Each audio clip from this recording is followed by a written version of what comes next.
ஈஸியாக ஒரு ஹேர் போ எப்படி செய்யலான்றதை பார்க்கலாம். இதுக்கு நம்மளுக்கு 3 பீஸ் கிளாத் தேவை. ஒரு கிளாத் வந்து இதோடைய மெஷர்மெண்ட் 15 x 15 சென்டிமீட்டர் இருக்கிற கிளாத்தை எடுத்துக்கணும். அதை ட்ரையாங்கிள் ஷேப்பாக ஃபோல்ட் பண்ணி 2 சைட்ஸில் வந்துட்டு ஸ்டிச் பண்ணிக்கணும். சென்டரில் வந்துட்டு கொஞ்சமாக ஒரு ஓப்பன் வர மாதிரி விட்டுட்டு ஸ்டிச் பண்ணணும். தென் அந்த ஓப்பன் வழியாக இருக்கிற கிளாத்தை வெளியே எடுக்கிறப்ப நம்மளுக்கு ஒரு ஃபுல் ட்ரையாங்கிள் ஷேப்பில் வந்துட்டு கிடைக்கும்.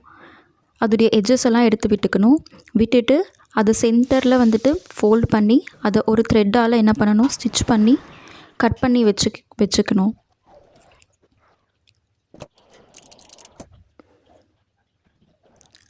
அதுக்கப்புறமேட்டு இன்னொரு கிளாத் எடுத்துக்கணும். அதோடைய மெஷர்மெண்ட் 15 சென்டிமீட்டர் x 30 சென்டிமீட்டர். அது 2 சைட்ஸ் ஃபோல்ட் பண்ணிவிட்டு 1 சைடு மட்டும் ஸ்டிச் பண்ணி எடுத்துக்கணும். சேம் அதே மாதிரி நல்ல பக்கத்தை வந்துட்டு வெளியே எடுத்துக்கணும். தென் அதை வந்துட்டு 2 சைட்ஸாக வந்துட்டு ஃபோல்ட் பண்ணணும்.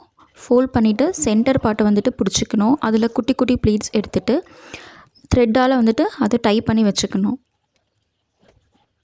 ஸோ இப்போ நம்ம ஒரு ஹேர் பவுடைய 2 பார்ட்ஸ் பண்ணிட்டோம்.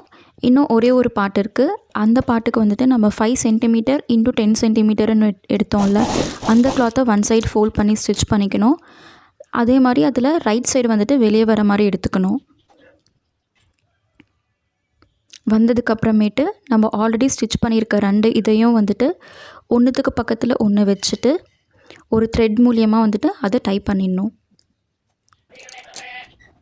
டைப் பண்ணதுக்கப்புறமேட்டு அதை கட் பண்ணி எடுத்துகிட்டு இந்த லாஸ்ட் பீஸை அதை மேலே வச்சு கட்டியிருக்க அந்த த்ரெட்டெல்லாம் வெளியே தெரியாத மாதிரி கவர் பண்ணி ஒரு நீடில் வச்சுட்டு அதை ஸ்டிச் பண்ணி எடுத்துட்டா நம்மளுடைய ஹேர் பவ் ரெடி. இப்போ ஹேர் பவ் ரெடி ஆகிடுச்சு. இதுக்கு வந்துட்டு ஒரு டிக்டாக் கிளிப் எடுத்துக்கிட்டு அதுக்கு வந்துட்டு க்ளூ பேஸ்ட் பண்ணி அதுக்கு மேலே வந்துட்டு நம்ம குஷி கிளிப் பேஸ்ட் பண்ணால் இப்போ ஹேர் பவ் ரெடி.